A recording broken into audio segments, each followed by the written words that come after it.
And so from a building management point of view, because that's I guess one of the things we want to talk about is, I remember your application. it was a hard case because I emailed you and said, oh, you're keen to come in for an interview, and you're like, oh yeah, sorry, which job was this for again? I was like, yeah, you did. Yeah, it's classic. Yeah, it's funny. I've got this thing about remembering people's responses, because some people are like, who? But yeah, and yours was quite like that. You're like, oh, which job was this again? And yeah, so we eventually got that sorted and stuff. And so yeah, the wonderful world of building management. You've been doing it for what, 6 years now? 6.5 years? Yeah, coming up 7 years. Yeah. Yeah, I guess it's one of those, probably those weird sort of industries or jobs that you never thought you'd get into. Like, how have you sort of found it from back then to now? How has it panned out? To be honest, I think when I applied for the job, I didn't even know what it was. So, I think even about a year, and I'm like, what am I actually doing? Still don't know what I'm doing. Yeah. That's probably the one of the awesome things about building management is it's like, you compare what we're doing 7 years ago to now. Yeah. It's just so different. It's evolved. It's evolving. I think it's always going to keep changing. That's really enjoyable that we have a job that it's on your toes. It's changing all the time. Yeah, it's And I think it's important that we can make those decisions. Like, one of Kylie and I's main things around what we do is we've got to change. You got to keep changing. Like, if we'd have decided 10 years ago that no, that's how we're going to do it, and we're just going to do it this way forever, we probably would have died a death a long time ago. But we're very aware that you've got to keep changing, moving with the times. We get a lot of staff feedback about various things, and we're like, actually, that's a good idea, let's do that. So it is. I think we are fortunate that we have a company that we can do that, but also it is the type of role where there's so many different things going on, and you do have the ability to pick and to decide how you do something. And if we hit on a really good way of doing a certain task, then hey, let's adopt that and let's roll it out company wide. We're continuing to do that now. We're looking at changing a lot of how we do a lot of our duties and that. So and so just going back again, like when you first came into it, what were some of the things that sort of, I guess, surprised you, or you were a bit like, oh, didn't think that would happen, or was there anything in particular that stands out? I can remember going to like my first AGM, just being just bricking it. Like, the guy I was working under at the time, he was good, and probably one of the most relaxed people in the world. Yeah, that's right. I was thinking, how's this guy so relaxed in front of, like, he used to talk in front of 40 people. Yeah. Like, it was like my worst nightmare at the time. Oh, yeah, man. Oh, look, I still go to a couple of big AGMs now, and I still brick it. There's just something about that environment where you kind of you literally put on show in front of people, and some of the questions that come out from just left field, and you're like, you got to think on the spot, and mate, the heart rate is always like up there because you just don't know potentially what's going to happen. So sorry, you keep going. I definitely found that like even for the first few years I was like, this is just like, I don't know how I'm going to get over this. And then I think just for my personality, once I understand things and I know the process and I know like I feel comfortable in my role, it's just like it's just like, I guess it's progress, and probably growing up a little bit as well in the company. I think I was probably 28 when I started, and still not fully 100% comfortable with what I was doing and where I was going, and a different person these days. So. As are a lot of people at that age, even though we started the company back in 2006, I probably didn't go to an AGM for like the first 3 or 4 years because building managers didn't go to AGMs back then. We could implement that again, couldn't we? We probably should recommend it back to the future. But yeah, it was like, because we were more like the caretaker back when we first started, and they're like, oh, you don't need the caretaker at the AGM. So it did take a couple of years to get to an AGM, but once you start going to them, you're like, it can be pretty intimidating, especially with some of the some of the people that can turn up and some of the things that are on the agenda and that. And so you basically overcome that by time in the saddle and experience and stuff like that, to the point now where you're comfortable in that environment, and you can talk to people and present and all that sort of thing. Is that a skill that you I'm not saying you would have been lacking in, but is it that a skill that you kind of picked up and was helping you with your with confidence and stuff? Yeah, I think probably just went back to like my background. I didn't, through school, probably did like a speech a year or whatever in front of the class. And then my next roles, I wasn't really, I was talking to people one on one, which I was always 100% comfortable with. And then I kind of remember standing up the first time, and it was like one of those AGMs where they put you up the front on parade kind of thing. Yeah, man. I was like, I actually didn't know that this was part of the job. Yeah. We don't tell people too much about the AGMs. It's a nice surprise. Yeah, and like you say, it's just time in the saddle. Just like for me, that's everything, and getting comfortable in a role. So you can imagine those like the body corp managers. They do, they do 100 AGMs a year or whatever, and and you think, shoot, they get proficient at it pretty quickly, I'd imagine. Have you found that relationship, like, because that's a pretty integral relationship with what we do, is with the, we call it the three-legged stool with the committee, us, and the body corporate manager. Have you found, that as a working relationship? I think I've always got on with, just try to get on with it, and any of the body corporate managers, I don't think I've ever kind of had an issue with them.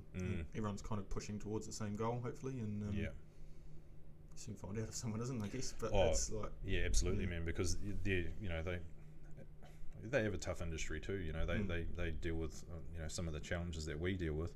I think you're right in saying that a lot of them they're good people, but their industry is not for everyone. Just like our industry is not for everyone, and some people struggle, some people do really well. But it's just that, I guess it's that constant feel that you're always on the go with what you're doing. And so I think you get some body corp managers who, not that I've seen it that much, but I've seen a couple of occasions where they probably really underestimate the job, and they don't last long. You see some of them come and go pretty quickly, and they go, it's obviously not for me. Same in building management too. But I guess people have got to find these things out for themselves. How have you found, like, what do you think are the big challenges that you've overcome over the years, aside from the AGM stuff? Like, what else do you think you've sort of come across and learned and solved over the years? I think it probably just fits in with the progression of the company. So like we talked about, everything's always changing, and I feel like, say, like if you looked at an AGM report of ours, 5 or 6 years ago, versus now, it's just like we're ever evolving, and we have to. So it's just forever kind of trying to be the best and push forward. Were you much of a writer before? No. No. So that's something I've definitely kind of improved on, reporting. Sometimes you write them down, you're like, that's the best. Then you read about it the next day, you're like, what the hell? I was talking to one of the other guys last week about it, and the cringe factor when he looked back at some of the reports from a few years ago, and he's just like, oh my god, I can't believe I wrote that or typed that. And it's like, it's been a long sort of road to get the reporting up to a really good standard, but it is one of the key things, and we've made it a priority for what we do with the whole identify, solve, communicate thing. Communication is a big one, and reporting on what we do around these buildings is huge, and making sure we do it well. I think like my relationship building's gotten a lot better as well. That's something I've improved on, and I always thought I could just make sure the work's being done to a decent standard, and that'll see me through. But I think over the last few years I've kind of been like, well, I need to just touch base with people a little bit more. I was going to say, what's your secret then? Coffee. Company credit card and coffee. Yeah. Oh, look, it works, eh? Yeah. No, it's big. It's pretty big in our role. It's like, if you're just seeing someone face to face every week or two, it's just you just form a better relationship. Everything flows from that, I think. Relationship building's massive. Oh, absolutely, and it's one of those key things about we always say that we manage buildings, but we're managing people and expectations, and the better you can get on with whoever your direct point of contact is, or the chairman or whoever it is on the committee, just like you say, it helps everything flow. And I think some of these chairs or committees, they're a little bit detached from what their obligations or what they're doing are. They kind of lose track of what's happening at the building, and then they all of a sudden, the AGM's coming up, and oh shit, I better get my ass into gear and figure out where things are at. And it's I guess it's about being consistent, having consistent involvement and that sort of thing. Yeah, and I think that all depends on the body corporate too as well, doesn't it? There's got to meet different needs of different clients, and some people are super involved, and other people you might not hear back from 30 emails. Yeah, that's right. And then they ask you what's happening with something. Yeah, it always catches you off guard because it's been like 3 months since you emailed them. That's I right. Remember where that was. And it's like there's no news, good news, and then sometimes it is, sometimes it isn't. Yeah. What do you think of what are some of the what are the, I guess there's always the good side of what we do and that, but what is there any, without it being a beat up session, like what are some of the negatives that you think about the role that if you could change one thing tomorrow, what would it be? Not just one thing. No, I find it might sound a bit cheesy and stupid, but you often can't help everyone, if you know what I mean. Like the reality is, like, a little old lady wants her light bulbs changed or something. Like, it would be nice to go up there and do that for her, but then when you sit down in your next committee meeting and you've spent you're short half an hour on a project, and it shows, like, it's like, well, what's more important, like. So there's little things like that, like just probably harping back to that, like, people used to kind of think you're a caretaker and got all the time in the world, and you're there 70 hours a week and you sleep in the basement. And and it is that aspect of people understanding what we actually do, because there still is, I think there's still a wide range of understanding about what we do, what we're there to do. We are contracted to run the common areas of the building, and while we never say no to helping someone out, it's like sometimes we've got to draw a line and say, well, it's private property. We can recommend a contractor or someone like that, but we can't just go in and spend all our time in someone's apartment fixing all their problems. That's what we got other tradies and handymen for. So so come on, your list of many. I'm trying to think. I don't think there's too much else really. There's always, like, dumb jobs like cleaning something up. Someone's pews on the ground and you got to get stuck in. That probably goes back to one of our old mottos about not stepping over a mess. I think that was one of the first things you told me. Yeah. So if you find something, you got to act on it, and sometimes you don't want to do it, but you do. That's true. Stuff like that. There's often parts of the job where you feel like, oh, maybe I am a caretaker, but I think that's slowly drifted away to where we are now, where it's definitely more of a I feel like we're more important to the running of a building than we used to be. Yeah, it's building that importance, and it's like it's making sure that we're valued, but providing value at the same time. And I think you obviously you understand that really well with the buildings that you manage now, and how over the years you've grown that skill set to the point where you used to shit yourself in an AGM, but now you're just like running it, and to the point where you get that great feedback where people are like, oh, you're the best building manager we've ever had type thing. And it's nice to hear that sort of feedback, right? It's good to get that, because it is one of those industries or jobs where we tend to deal with a lot of problems. I don't like good feedback. It makes me uncomfortable. That's what I always say, don't tell me anything good. Yeah. No, it's always nice. Like, you never want to blow your own, that's the Kiwi way, isn't it? You don't want to blow your own trumpet, but like you say, that's I think good feedback's rare in this kind of industry. So when you do get it, you kind of take that, bottle it up, and kind of pump up your chest a little bit and carry on. We're always trying to share that good feedback. If we receive an email or something from a client, we'll share it around the team, because it's it is one of those, like I said before, it's one of those industries where we deal with a lot of problems, and there's someone always complaining, and when you actually do a great job, and then someone gives you really good feedback, it's nice to get. You share it around the team, and it lifts everyone. I always like it when we get, I have to get good feedback about our other team members, and that's always like that probably makes me feel better than like me getting someone saying, oh, you've done a great job, because that's fine. But when you hear like, after hours teams really helped someone out in a pickle, and or the cleaners have cleaned something up without being told, that's the kind of the good stuff that you like, I've got to share that with the team.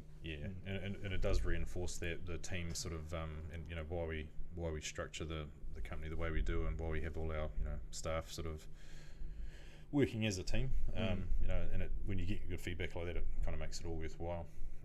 So what's a say I know no 2 days are the same in this role, but what's a regular day like for you? For me, get woken up at 4 a.m. Yeah. I like to just check emails first, have a quick squiz. There's normally we've got our after hours team send through a report, so it's key to have a look at that, see what's happened from overnight. Yeah. You cross your fingers every time you open it. Yeah, that's the nervous one. Yeah. Scroll through, nothing for me. Yes. Close that up. Move Victory. on. Have another cup of tea. Yeah. Have a look at that. Have a look at any kind of urgent emails first. That's pretty rare in the morning, to be honest. Not a lot. You know, I think the stuff overnight's died down drastically over the last few years. Yep, big time. Well, they say like it's no point emailing someone if it's an emergency, right? Yeah. Yep. Then head into work. I'm based down in Green Lane, so I park up there, have a squiz around the building. Normally someone calls you to have a chat about something. Yeah. That's a big part of the job though, right? Because you are quite often, I'm just come over here and I'll tell you about this, and then you end up spending 10, 15, 20 minutes, however long, just having a chat with someone. Exactly. It's like PR, but it's also it's quite useful at times because they might tell you something that you don't know about, something that's happened, or there's all the gossip that goes through. You can hear what you need to hear, and okay, I'll store that away. So I do that, get stuck into more emails, start looking at project work that's going on, progressing that, touch base with the team. Try and touch base with my team every day. Yeah. Whether that's a phone call, text, something like that, just to see how they're going. I'll just touch on that because, like, to me, that's been one of your big growth areas. Is the managing of people, and I remember, you were never sure about your ability to manage people, and you were always like, well, I say you're always selling yourself short because I consider you to be a natural leader of people, but you don't feel that about yourself because you don't like the nice comments and things like that. But you were always hesitant to manage people, and you always didn't back yourself, but your teams would always be awesome. They'd always respond, and they'd always get the work done. So you without backing yourself, you managed to run these really good teams. Yeah, I think hopefully that's come through from just people watching me work. When you bring someone on, there's a bit of shadowing for the first few months or whatever. So it's something I've grown into rather than I still don't know if I'm 100% comfortable with it, but here you go again. It's something you grow into, and you just step by step you feel better at it, and you deal with situations when they come up, and then next time it's like, okay, I've done that before and I know what to do, and it's part of getting older, maybe.